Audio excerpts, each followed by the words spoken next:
Bismillahirrahmanirrahim. Assalamualaikum warahmatullahi wabarakatuh.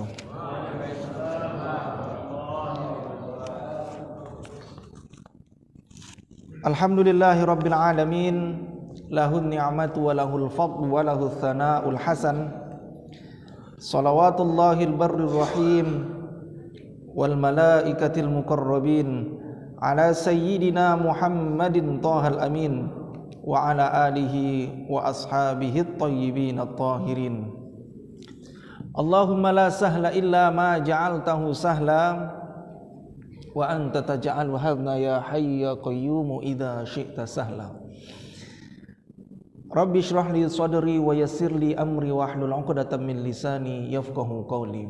Amma ba'du. Bersyukur kepada Allah Subhanahu wa taala dengan sama-sama mengucapkan alhamdulillahi rabbil alamin. Berselawat kepada Nabi Muhammad sallallahu alaihi wasallam dengan melafazkan Allahumma shalli ala sayyidina Muhammad wa ala ali sayyidina Muhammad. Yang sama-sama saya hormati dan saya muliakan para orang tua saya, ayahanda, bunda, pengurus masjid Masyidah, para imam, hadirin hadirat, tak dapat saya sebutkan satu persatu, para pemirsa yang ada di live streaming Facebook Masjid Masyidah yang Allah muliakan. Bapak Ibu yang Allah muliakan, kali ini kita kembali membahas tentang kitab-kitab yang ditulis oleh ulama-ulama Melayu Nusantara yang ternyata memberikan kontribusi besar bagi peradaban di dunia Islam. Tidak hanya memberikan pengaruh kepada negara dengan Asia, tapi juga lebih daripada itu memberikan pengaruh bagi dunia. Nah, kali ini kita membahas kitab yang ditulis oleh Syekh Imam Nawawi Al-Bantani. Kira-kira kalau dibilang Al-Bantani itu orang apa, Pak? Orang Banten. Bukan Bantan. Ada kecamatan Bantan di Bengkalis. Bantan kecamatannya di Kabupaten Bengkalis. Nah, ini Banten. Udah jadi provinsi sekarang. Pecahan Jawa Barat ya kalau nggak salah saya itu. Sekarang udah provinsi Banten ya. Dulu wakil gubernurnya Rano Karno. Jadi seorang artis jadi wakil gubernur provinsi Banten. Nama asli beliau Al-Imam Al-Allamah Syekh Muhammad Nawawi bin Umar Al-Jawi Al-Bantani. Dan juga disebut di belakangnya Asy-Syafi'i. Jadi orang-orang dulu tuh Pak suka membuat mazhab belakang dia. Ada namanya Syekh Abdullah Al-Harari Asy-Syafi'i. Asy-Syafi'i itu mengikut mazhab Imam Asy-Syafi'i. Bukan berarti beliau tidak menguasai fikih mazhab Imam Abu Hanifah, Imam Hambali dan seterusnya. Tapi beliau juga menguasai itu, tapi lebih concern fokusnya adalah Imam Asy-Syafi'i. Di Indonesia Pak, di Indonesia ini ternyata banyak mengikuti Imam Asy-Syafi'i. Contohnya di masjid kita ini, yaitu pada saat sholat subuh kita menggunakan kunut. Dan kunut itu diperkuat oleh Imam Asy-Syafi'i adalah salah satu anjuran bagi orang ketika melaksanakan ibadah sholat subuh. Begitu Imam Asy-Syafi'i.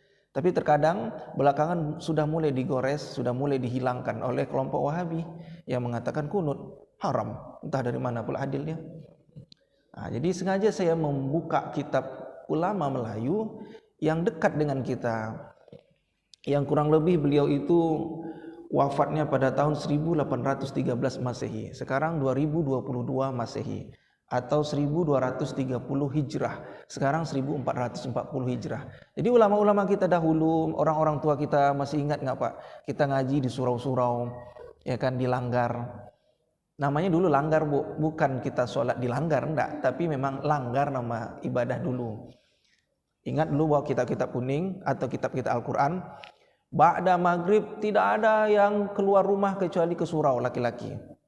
Belajar pakai dulu daunnya, tempat pondoknya daun nipah.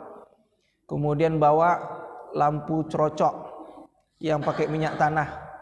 Lampu tuh lama hidup Pak. Saya pernah tuh waktu studi banding di pesantren Mustafawiyah di Sumatera Utara. Jadi waktu itu hidup lampu corok. Habis itu lupa matikannya. Bangun sholat subuh, saya bersihkanlah hidung. semuanya bergumpal warna hitam Pak di jari saya. Nah, jadi memang begitu indahnya Pak dulu kita mengaji di surau-surau di kampung-kampung kita. Nah alhamdulillah ternyata kajian-kajian itu sudah sekarang mulai bergeser di kota-kota Pak. Perhatikan Bu, di kota Pekanbaru ini saja Bu, hampir setiap sholat fardu ada aja kajiannya. Jangan jauh-jauh, masjid kita ini ada kajiannya subuh. Kalau di Masjid Raya An-Nur itu hampir sholat fardu, kajian qabla zuhur, kajian menjelang maghrib, kajian ba'da isya, ada ba'da subuh, apalagi ada. Duha pun dibuat kajiannya Pak. Artinya sekarang saya perhatikan orang lebih senang di kota-kota besar membuat pengajian. Apakah di pelosok-pelosok desa sudah mulai hilang pengajian? Iya Pak. Saya pernah ceramah beberapa tahun yang lalu, kurang lebih 4 tahun lalu. Di ujung Pulau Bengkalis ada sebuah desa dekat Muntai. Di situ dekat sekali dengan perbatasan Malaka. Waktu masuk bulan Ramadan kita safari dakwah, apa kata jamaahnya Bu? Ustadz, iya kami senang sekali didatangi Ustadz. Loh kenapa? Saya bilang, karena kami selama 30 malam di bulan Ramadan, biasanya kita santapan rohani itu yang ba'da isya sebelum tarawih, kami nggak pernah selama 30 Ramadan ini didatangi oleh Ustadz atau Ustazah katanya. Bayangkan Bu, udah di kampung-kampung tidak ada pengajian ketika malam-malam Ramadan. Kita kan kalau malam Ramadan penuh Pak, jangankan malam Ramadan, ba'da subuh saja kajian, ada kajiannya. Kemudian zuhur menjelang iqamah zuhur ada kajiannya di Ramadan. Ini jangankan zuhur, jangankan ba'da subuh, kajian sebelum tarawih tidak ada Pak di pelosok-pelosok desa. Sebagian besar jarang kita temui. Kenapa? Karena sudah mulai bergeser kajian itu justru di kota. Salah satu hal yang baik, tapi justru salah satu membuat kita miris, sedih. Kenapa? Karena ternyata nanti disitulah paham-paham sekuler, paham-paham yang sesat, misionaris masuk Pak. Akhirnya ketika masuk, apa? Dicuci otak orang-orang desa kita, dicuci otak orang-orang yang ada di kampung, hingga pada akhirnya pemahaman mereka tidak lagi pemahaman seperti yang diajarkan orang-orang tua kita dahulu. Makanya alhamdulillah Pak, banyak sekarang organisasi filantropi, sukarela yang banyak mengutus dai-dai ke suku pedalaman. Kalau di Riau ini ada suku di Inhu itu pedalaman namanya suku Talang Mama. Nah, kemarin kami di Yayasan Tabung Wakaf Umat rapat dengan Ustadz Abdul Somad. Ya, jadi kita mensupport kegiatan yang ada di pelosok desa. Kalau di Bengkalis itu suku Sakai, suku Aki, maaf, kalau yang di Duri suku Sakai ya, yang di Pulau Bengkalis itu suku Aki, yang di dekat Duri suku Sakai. Nah, banyak desa-desa yang pedalaman yang justru harus menyentuh, yang ternyata mereka Pak, mereka itu rata-rata sebagian besarnya Muslim. Tapi kalau suku Aki saya pernah di Nahkodai namanya. Dibawa pakai perahu saya ceramah tapi disupirin sama perahu kayunya, itu orang suku Akit yang masih jauh dari nilai-nilai Islam, masih meyakini adat istiadat keyakinan nenek moyang mereka. Apa dia masih sebagian besar menyembah pohon, belum lagi menyembah Allah. Maka kita situ masuk Pak, ya. Nah, karena khawatir nanti para misionaris mulai masuk hingga pada akhirnya mereka mengganggu keyakinan kita. Nah, salah satunya Imam An-Nawawi ini, Syekh Nawawi Al-Bantani ini menulis kitab namanya Sulamut Taufiq. Apa kata beliau? Wa sammaituhu Sulamut Taufiq ila mahabbatillah 'ala tahqiq. Jadi aku namai, kata Syekh Imam Nawawi, kitab ini dengan nama Sulamut Taufiq yang artinya adalah tangga. Jadi sulam itu tangga, Pak. Kita kalau mau naik ke atas itu pasti meniti anak tangga. Kalau kita mau ke suatu tempat yang di atas kita ada tempat atau ada jalan yang disediakan oleh arsitek atau tukang, pasti kita melewati anak tangga. Nah, kenapa kita melewati anak tangga itu? Ternyata untuk mendapatkan pertolongan oleh Allah Subhanahu wa taala ada jalan. Jadi sulam. Nah, itu dia sulam. Orang-orang tua kita dahulu ada istilah lain dari makna dari sulam, menyulam. Jadi ibu pernah menyulam, Bu? Tahu menyulam kan, Bu? Kalau baju, kain dirapiin, disulam. Taufik mendapatkan hidayah, taufik dari Allah. Jadi disebut dengan sulamu taufik, meniti jalan untuk mahabbah, cinta kepada Allah Subhanahu wa taala. Orang-orang dulu Pak banyak cara, jalan untuk mencari cintanya kepada Allah. Makanya ada istilah thariqah. Seperti kajian kita bulan lalu, ada thariqah. Thariqah itu jalan. Ada thariqah Sadziliyah. Ada thariqah yang masyhur di Provinsi Riau, Naqsabandiyah. Itu jalan. Buat apa? Mereka ingin mencari keridhaan sifat warok kepada Allah. Apa itu warok? Warok itu lebih memikirkan akhirat, Pak. Tapi walatan sanasi baka minat dunia, Bu. Mereka itu enggak melupakan kehidupan dunia. Makanya ibu yang pernah yang pernah ikut suluk, itu kadang kan 40 hari tak keluar-keluar. Saya pernah Pak, bukan ikut, saya pernah melihat ya orang tua kita di dekat Thariqah Naqsabandiyah ada suluk Babu Salam namanya. Kita lihat di situ pakai tenda-tenda.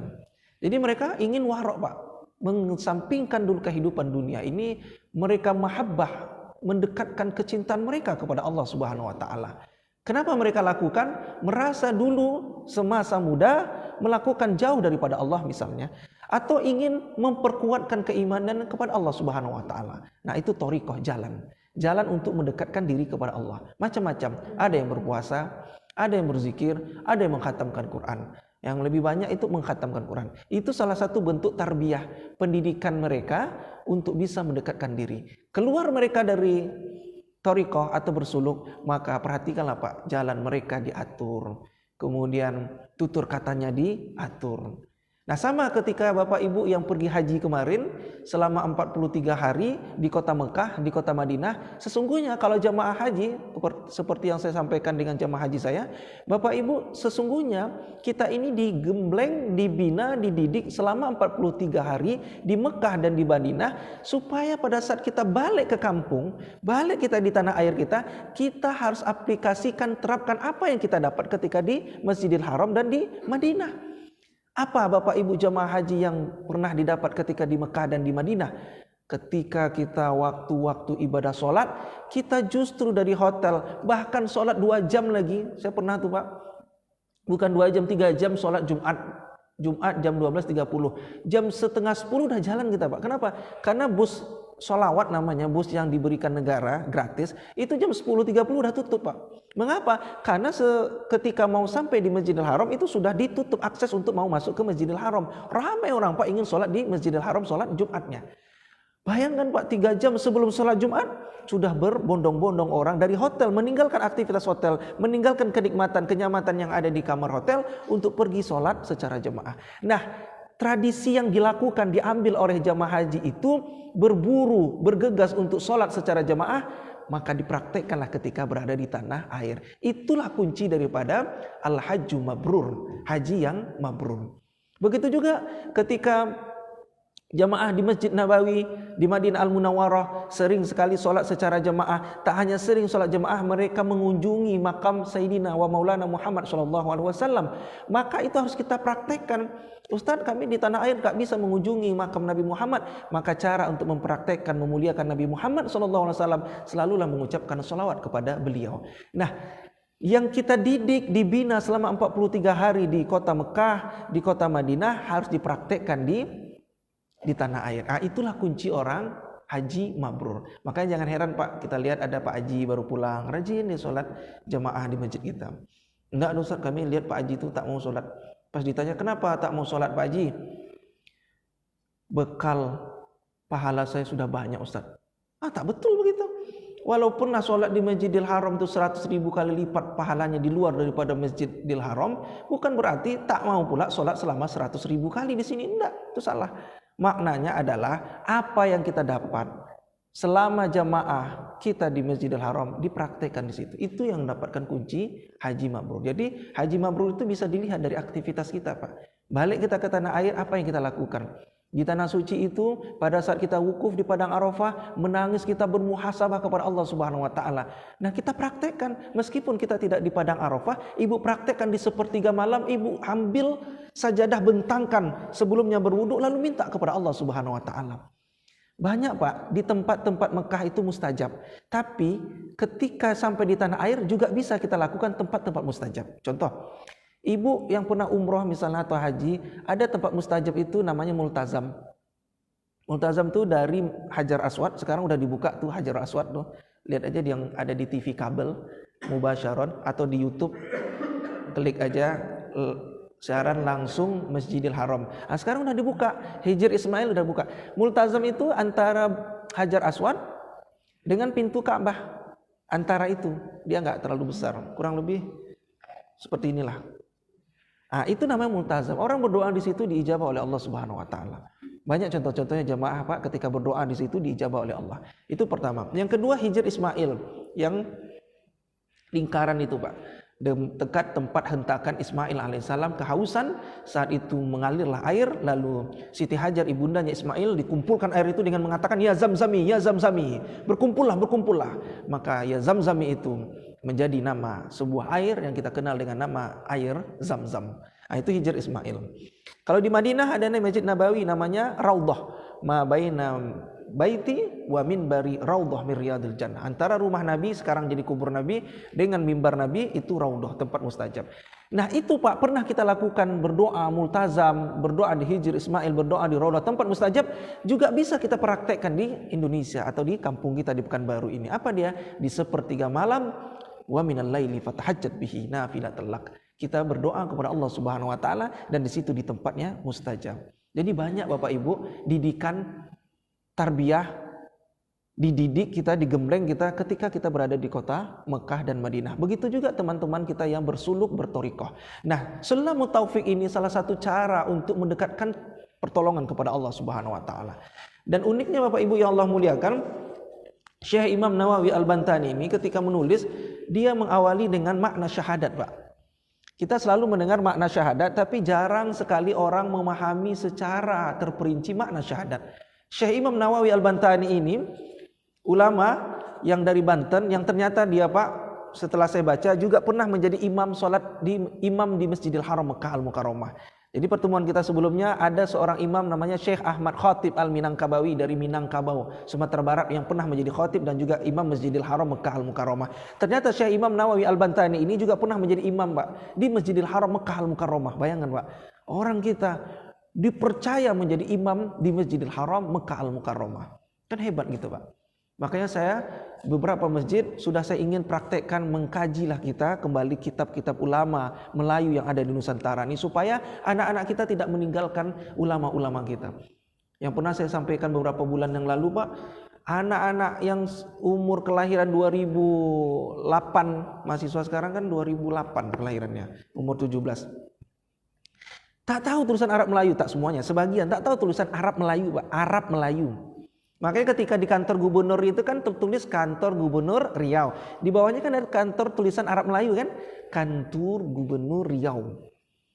Apa ini katanya? Makanya ada orang yang menyerang Melayu kemarin, orang Melayu yang bilang Provinsi Riau ini adalah provinsi bekas jajahan Arab. Bekas kata dia Pak. Nah ini katanya tidak betul begitu. Kita ini bertuan. Siapa tuan kita dulu sebelum negara Indonesia? Bertuan kita.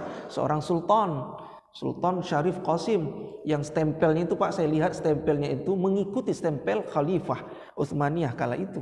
Jadi sultan-sultan yang ada di negeri Melayu ini, mereka berkiblat kepada kesultanan Islamiyah yang dihancurkan oleh Mustafa Kemal Atatürk yang jasadnya tak diterima oleh bumi karena menghancurkan khilafah Islamiyah. Jadi anak-anak kita harus bicara tentang kepemimpinan agama Islam, bahwa kita dulu ada seorang sultan. Di samping seorang sultan ada seorang mufti. Mereka berbarengan Pak, sultan dengan mufti.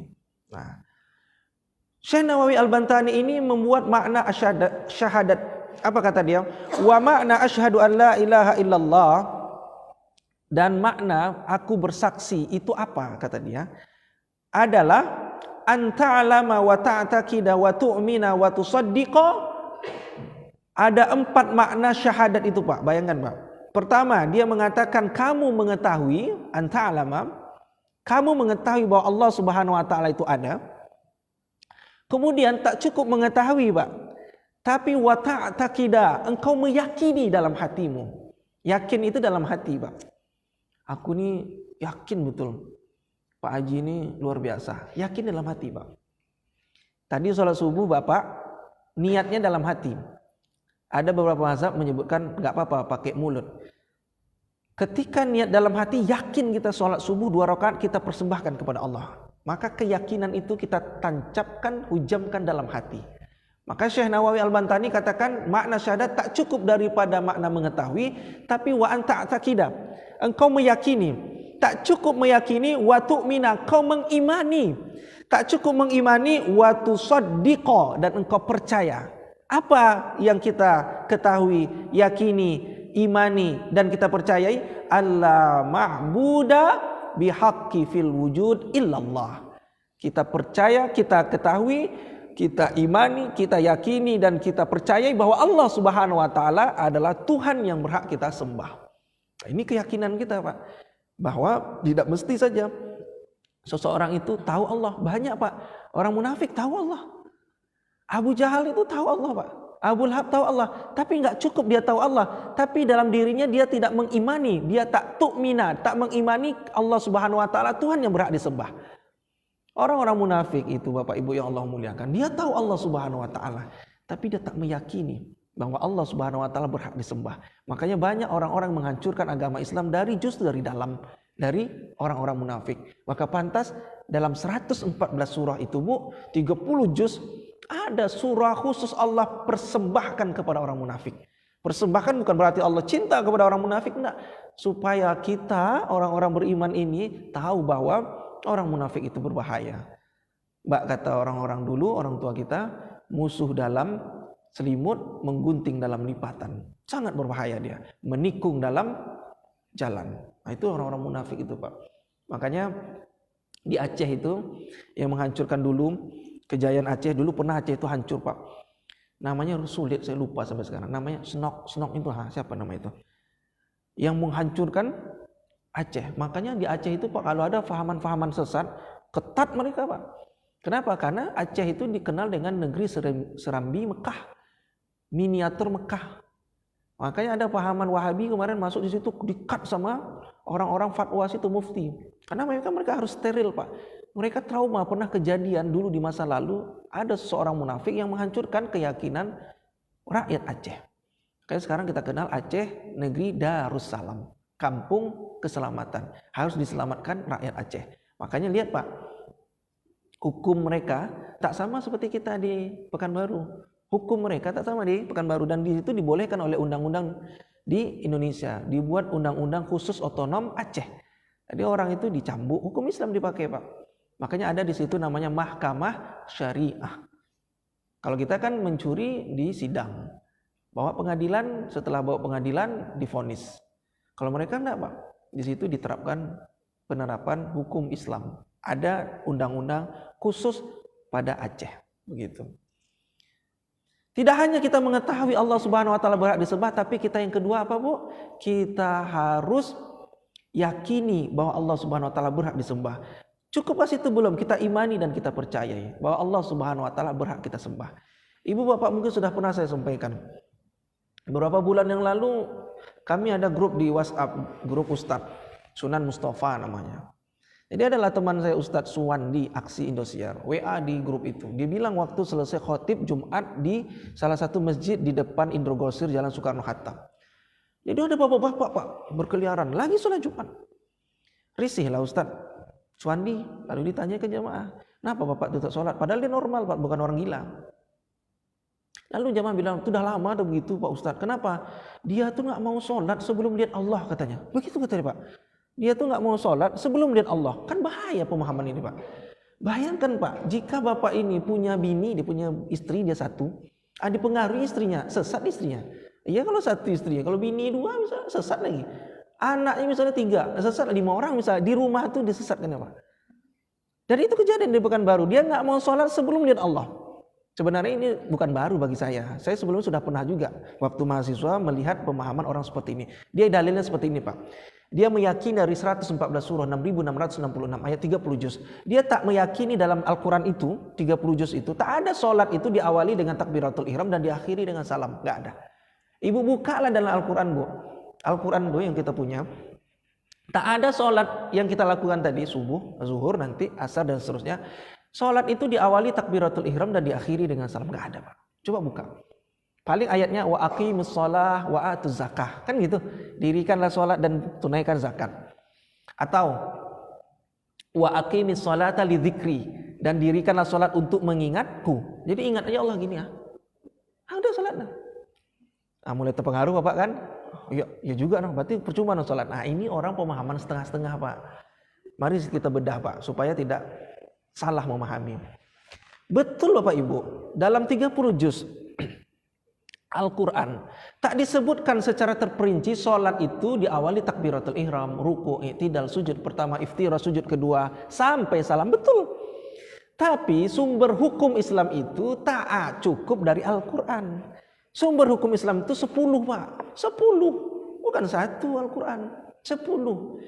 Apa dia ada Al-Quran? Kalau tak ada penjelasan dalam Al-Quran, ada yang kedua namanya hadis.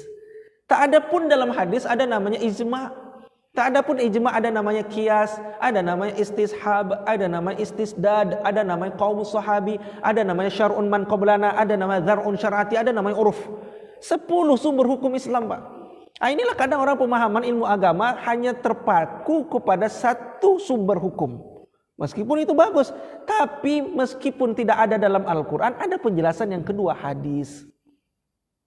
Salat tidak disebutkan seperti yang kita lakukan barusan, tapi Nabi menjelaskan tentang hadis. Hadisnya umum. Apa dia? Mungkin Bapak Ibu hafal, shallu kama ra'aitumuni usolli.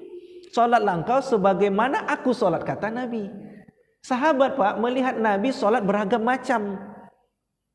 Tentang Nabi salat. Kenapa? Karena sahabat itu melihat Nabi berbeda-beda waktunya. Contoh, kan kalau kita i'tidal itu, Pak, i'tidal mau sujud, kadang kan ada lihat teman kita yang mau sujud nih, kadang kan dua telapak tangannya dulu turun ke sajadah atau ke lantai. Ada juga kita lihat teman kita yang mau sujud lutut dulu turun, kan gitu, Bu. Pernah lihat kan? Yang mau sujud dari i'tidal dua telapak tangan dulu turun, atau ada juga kita lihat lututnya dulu turun ke lantai baru dua telapak tangannya. Sahabat, Pak, melihat Nabi pernah sholat ketika mau sujud lutut dulu turun. Lutut dulu turun. Baru dua telapak tangan. Tergambar kan, Bu? Mau sujud dari i'tidal, Nabi itu turunnya lutut dulu. Saya contohkan. Ketika Nabi, sahabat melihat mau sujud, lutut dulu turun. Nah, baru dua telapak tangan, kan gitu. Baru sujud. Atau ada sahabat teman kita melihat mau sujud, dua telapak dulu tangan turun, baru lutut, baru sujud, kan gitu. Nah, semua itu, Pak, dalilnya ada. Tidak boleh kita berkelahi. Nabi pada saat turun dulu lututnya mau sujud, waktu itu sahabat melihat Nabi dalam keadaan sehat. Dalam keadaan sehat, maka lutut dulu turun. Ketika Nabi SAW lagi sakit, sahabat yang melihat Nabi sakit itu nggak ada, Pak. Lalu sahabat melihat Nabi mau sujud, dua telapak tangan dulu turun, baru lutut, dalam keadaan sakit. Jadi kalau ada teman kita yang mau sujud, dua telapak tangan dulu turun, ada pula yang turunnya lutut dulu, jangan kita menyalahkan, Pak. Kenapa? Karena dalilnya umum. Apa dia? Shallu kama ra'aitumuni usolli. Jangan pula bilang, oh tak sah nih, tak sah. Yang tak sah itu apa, Ustaz? Yang tak sah itu kalau ibu mau sujud dari i'tidal, kepala dulu turun. Pecah kepala tuh. Tak jawab saya. Itu tak betul. Ya, mau sujud Bapak nih. Bukan lutut dulu turun, bukan dua telapak tangan dulu turun. Kepala itu turun dulu. Pecah kepala, Pak. Itu tak ada dalilnya, Pak. Nabi tak pernah buat begitu. Jangan coba-coba, Pak. Itu sosek lah. Jadi itu contoh hadis yang menjelaskan Nabi sholat. Jadi kalau tak ada dalam Al-Quran, ada penjelasan kedua, hadis. Tak ada pun dalam hadis ada namanya kias, Pak. Apa pula kias itu? Menyamakan, mengumpamakan. Contoh, saya pernah ceramah di lapas, lembaga pemasyarakatan, penjara lah istilahnya. Lalu ada mayoritas, Pak, saya tanya kalapas tuh, mayoritas yang masuk ini Ustaz 80% anak-anak yang terkontaminasi narkoba, kata dia. Narkoba banyak di penjara itu, Pak. Selebihnya pembunuhan, perkosaan, korupsi. Yang paling banyak itu anak-anak narkoba. Anak-anak ini, Pak, pandai pula dia. Pernah nanya ke saya, Ustadz, kenapa pula diharamkan narkoba itu, katanya? Kan tak ada dalam Al-Quran itu diharamkan. Tak ada dalam Al-Quran disebut wala taqrabu narkoba. Kan tak ada kata dia. Paham pula dia kadang. Janganlah kau dekati narkoba. Betul, narkoba dalam Al-Quran tak disebutkan, dalam hadis tak disebutkan, tapi dikiaskan. Kenapa seseorang yang mengkonsumsi narkoba, sekali dia konsumsi maka akan kecanduan dan merusak dirinya, maka dianalogikan merusak dirinya ini dengan innamal khamru wal maisiru rijsun, dengan menyamakan khamar dan judi. Bayangkan, Pak, saya pernah menemui mantan pejudi, udah tobat, dia hijrah dia. Orang, Pak, berjudi, sekarang udah ada, sebelum saya jelaskan ini, orang berjudi itu, Pak, itu kalau dia kalah, penasaran dia, Pak. Kalau dia menang, ketagihan dia, Pak. Itu orang judi, Pak. Ini cerita orang, bukan saya, cerita orang. Sekarang sudah buat pula judi yang tren, Pak, judi online. Itu di backup sama yang kayak itu tuh, yang polisi itu, tak boleh itu. Itu judi online namanya tuh. Di backup dia, Pak. Ada pula lagi yang kemarin ditangkap pakai main trading ya, namanya tuh trading tuh. Pasuk saham, awalnya ada yang menang, yang kalah hilang sahamnya. Saya tak paham, pokoknya kayak gitu, Pak. Menanam saham yang tak jelas, goror namanya tuh. Jangan nanam saham yang tak jelas, Pak. Kalau Bapak mau nanam saham, pembangunan masjid ini saham terbesar nih, Pak, sampai akhirat pun. Atau investasi, misalnya lihat nih daerah Sudirman menjanjikan tempat bisnis, buka bisnis. Bisnis apa? Bisnis tempat kita di situ membesarkan agama Allah. Bisa sekolah Islam misalnya, itu investasi jelas. Atau misalnya kita tanam duit kita di bank Islam. Sekarang Bank Rio Kepri sudah syariah, Bank Rio Kepri syariah, atau Bank Syariah Indonesia Islam, dan seterusnya. Nah, boleh kita, tapi kalau horror trading atau main judi online itu haram, Pak. Nah, sekarang banyak cara orang. Saya selalu sampaikan, Pak. Mahasiswa saya pernah saya dapati, Pak, main domino, yang itu tuh, pernah saya lihat di handphone saya, ibu-ibu majelis taklim lagi ceramah, ustadznya depan dia main, ada tuh, Pak, parah gitu. Mudah-mudahan tak ada majelis taklim ini. Ada saya lihat di video dikirim kok. Kawat nih, ustadz lagi ceramah dia masih main tuh yang, iya kan, domino yang itu. Dapat jackpot, dapat ini apa-apa. Pernah saya pernah naik travel tuh, Pak, dari sepanjang jalan itu aja permainan mereka. Itu yang dibahas. Nah, saya tanya lah.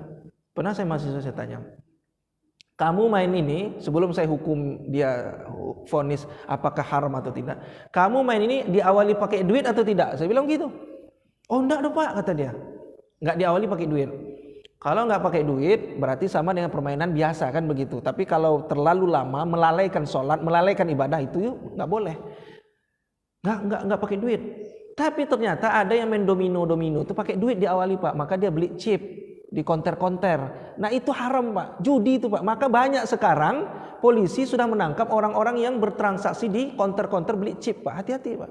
Ini anak-anak kita tuh harus disampaikan hal-hal seperti ini. Kenapa? Waktu itu kan lagi musim tuh. Sekarang mungkin masih iya. Lagi musim kita Covid tuh main handphone aja. Lupanya main judi itu, Pak. Nah, itu Bapak Ibu yang Allah muliakan, ketika dia beli chip, pada saat itu dia banyak dapat keuntungan, lalu dibelinya barang-barang, maka barang itu menjadi haram karena hasil usaha judi, Pak. Itu judi zaman sekarang begitu, Pak. Adalah ibu tanya mahasiswa saya, kami dapat chip ini, Ustaz, sedekah chip. Sedekah chip lah ada. Mana ada sedekah chip? Sedekah itu yang di keliling-keliling bakul itu sedekah namanya. Mana ada sedekah chip? Jadi tak betul begitu, Pak. Maka kemarin saya dengar ceramah Ustaz Bom Al-Kampari itu kan, keras dia bilang, Anak ibu bahasa kampung, bahasa ucu, anak bapak anak ibu yang main chip haram hukumnya. Oh gitu katanya. Memang iya Pak. Itu ada kecanduan. Nah dalilnya apa? Dikiaskan dengan innamal khamru wal maisiru rijsun.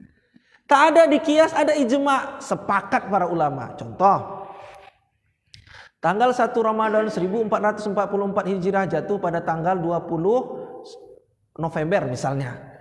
Maka 20 November itu sepakat para ulama dari Nahdlatul Ulama, dari Muhammadiyah, dari Perti, dari Dewan Dakwah. Mereka sepakat duduk untuk menetapkan 1 Ramadan 1444 Hijriah.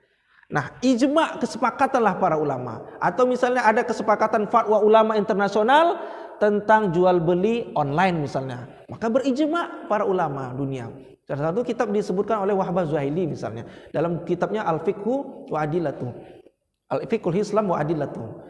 Tentang jual beli online. Dan Ustaz Abu Somad juga membuat juga 77 masalah populer. Nah, itu ditulis asal kesepakatan. Dalilnya sudah ada dibuat.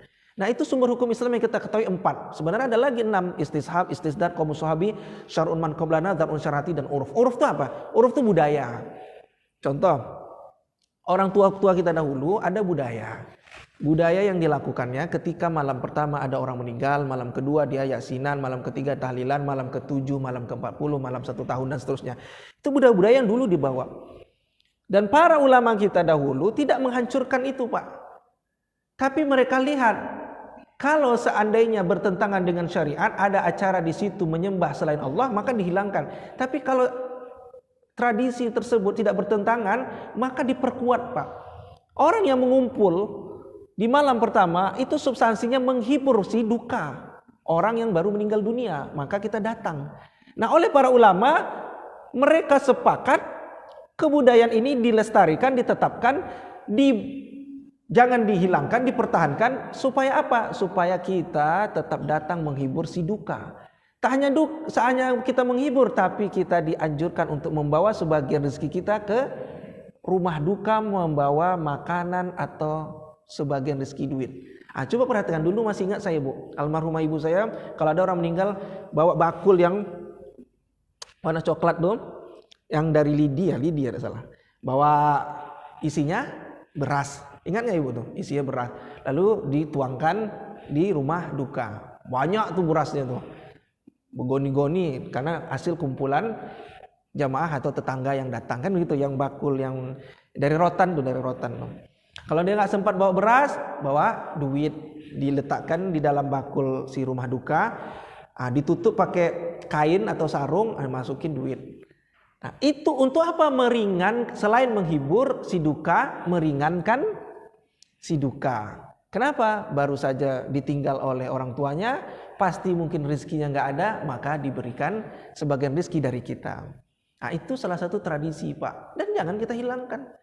Dan tradisi itu baik. Kenapa? Kita bersedekah. Ustadz, ternyata yang meninggal orang yang mapan, orang yang mampu, orang yang kaya raya, maka dialah yang bersedekah. Apa kata Nabi SAW ketika sahabat bertanya, ya Rasulullah, inni ummi matat, sesungguhnya ibuku meninggal dunia, apa yang harus aku berikan kepada ibuku? Apa kata Nabi? Engkau sedekah seteguk air buat jamaah yang hadir, maka seteguk air ketika diminum oleh jamaah tersebut mengalir pahalanya buat orang tuamu yang sudah meninggal dunia. Bayangkan Pak, memberi seteguk air minum ketika ada acara kenduri arwah, maka dapat pahala buat si mayit yang berada di alam kubur. Itu baru ngasih air minum. Kan tak mungkin kalau acara kenduri bawa air minum kan? Pasti buat acara makan. Biasanya disediakan makan. Biasanya hari ketiga tuh. Hari pertama, hari kedua snack kecil. Tapi kalau hari ketiga biasanya kalau yang mapan itu dikasih makanan. Biasanya mie goreng atau nasi goreng dan seterusnya. Nah, itu bukti anak ketika orang tuanya meninggal, dia sedekahkan sebagian rezekinya kepada orang tua supaya orang tuanya mendapatkan kebaikan. Nah, boleh Bapak Ibu. Ada tetangga kita meninggal 7 hari, 7 hari namanya, 40 hari. Nah, inilah yang kadang dihilangkan oleh para orang-orang Wahabi, Pak, yang dibilang perbuatan kita nggak betul. Tak betul begitu mereka menyampaikan.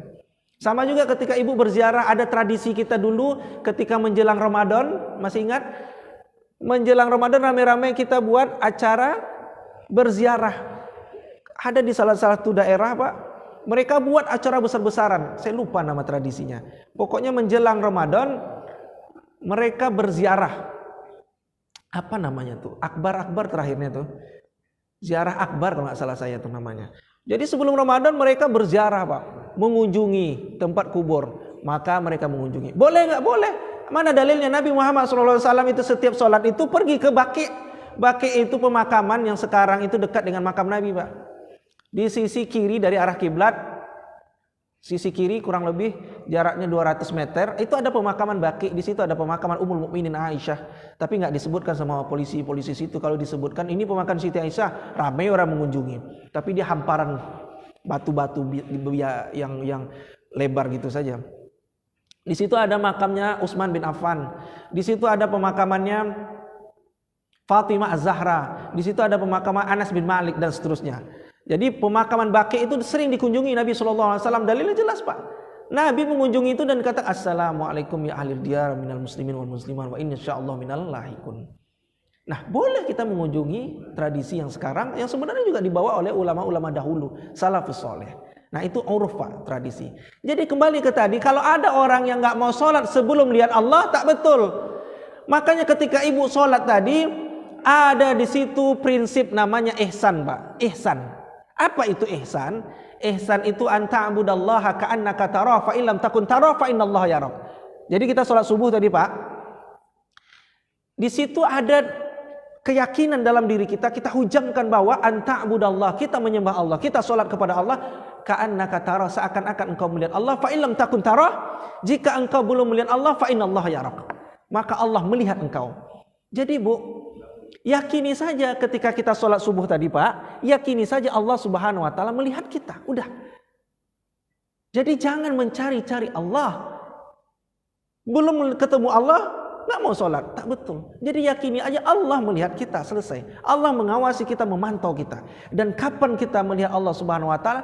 Ketika Allah kumpulkan kita semua di kampung halaman sesungguhnya, yaitu di surga. Ya, surga itu kampung halaman kita.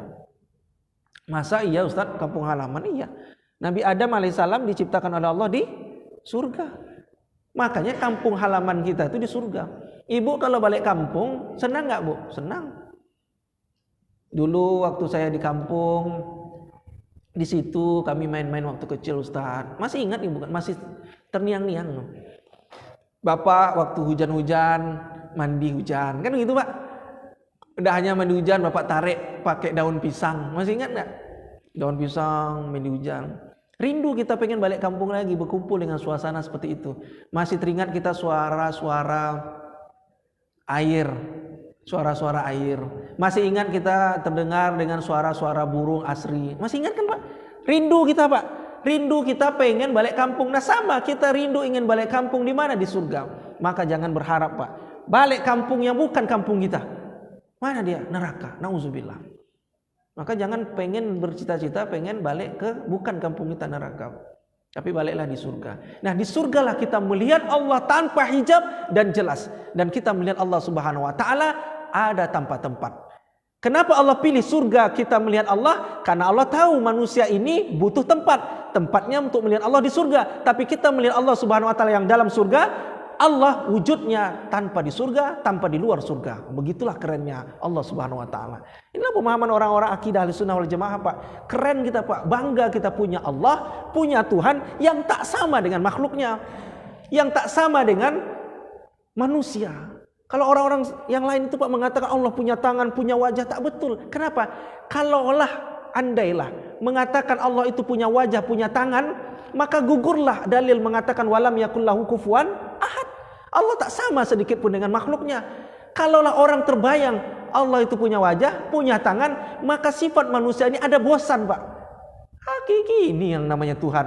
Ngapain selama ini nyembah Tuhan yang punya wajah, punya tangan? Ada sifat bosan, Pak. Tapi akidah kita Allah simpan itu semua. Apa kata Imam Zun al-Misri, mahma tasawwarta bibalik fallahu bi khilafi dzalik. Apapun yang terlintas di benak kamu tentang sesuatu, maka Allah bukan seperti itu.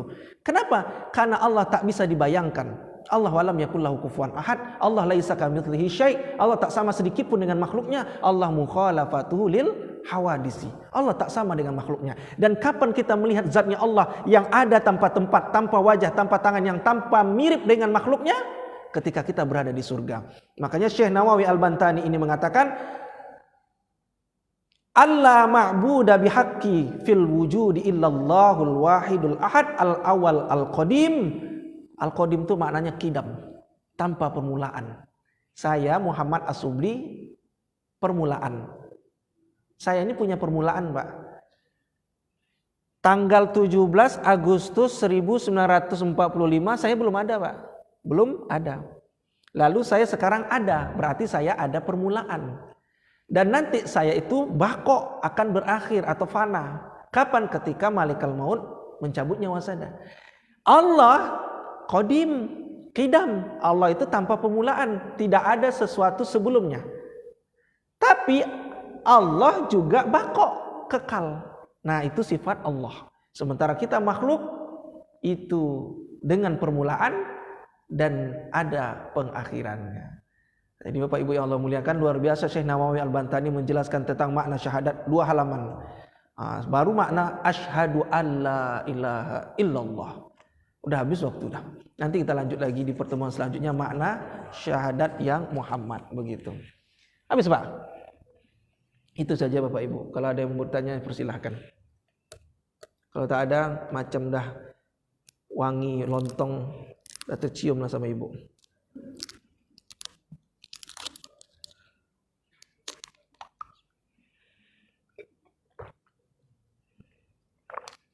Kalau tak ada, kita tutup dengan subhanakallahumma wa bihamdika asyhadu an la ilaha illa anta astaghfiruka wa atubu ilaik. Assalamualaikum warahmatullahi wabarakatuh.